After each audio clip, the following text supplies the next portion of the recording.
Hello, everybody. So negotiations. I've been doing negotiations for over 20 years, as labor relations is often the term that we use in relation to negotiations. And in my 20 years, there's a couple things that I've learned that I thought I'd just talk about fairly quickly to give you a background. Well, the first thing about labor relations is each side wants something. And the goal of any type of labor relations in the workplace is to make the organization stronger. That should be the goal. It's not, but it should be the goal.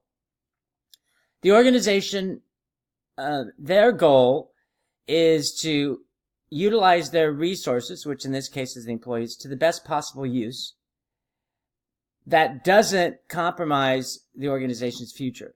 So they want to compensate their employees fairly, but also allow the organization to function. Unions, on the other hand, or the other individuals that we negotiate with, their goals are somewhat different. They are paid by current members, and so largely their goal is for the benefit of current members. Remember that because loyalty no longer exists in our world, the average job is 6 years, less than 6 years. Individuals are less concerned with retirement in 20, 30 years because many of them just won't be there to enjoy it. So they're not going to negotiate as much for retirement unless you have an older workforce. Not going to negotiate much for retirement. They're going to negotiate more for the present. So you have conflicting goals, but there's some things that you can do to make negotiations work just a little bit better.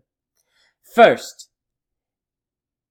you'll notice that I'm not really talking about strategies as much, because I don't think it's as important as these aspects. First is, you really have to be seen as friendly, fair, and honest. I used to call it FFH. I used to be in FFH for when I was younger. I don't know where the acronym came from, but friendly, fair, and honest. You've got to be friendly when you have negotiations. You really do. Personality is such a key part of it because negotiations deal with emotions largely. You have to be fair, which means that you listen to the cases and make reasonable recommendations and conclusions. And you just have to be honest. If you lie, if you deceive or are dishonest, you cannot be a negotiator. It just can't happen. You can't be successful. Second is you have to build a relationship. You just have to. These are just critical. You will find yourself having all the cards at one point or another in the negotiations.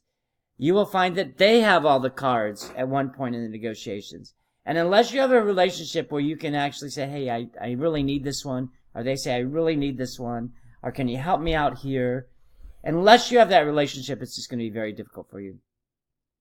Third is you at least have to try to address the issues of the other party, whether they're valid or not.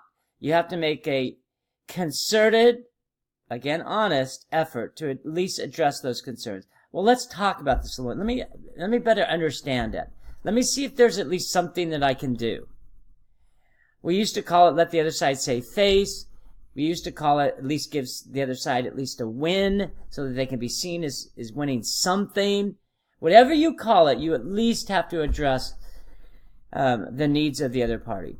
Doesn't mean you have to give in, but at least try to address it. Those are the three most important that I see in negotiations. Again, FFH, be fair, friendly, and honest. Must build a relationship. And then you have to address the needs of the other party. Everybody, hope you enjoyed. Certainly look forward to our future interactions and enjoy the day.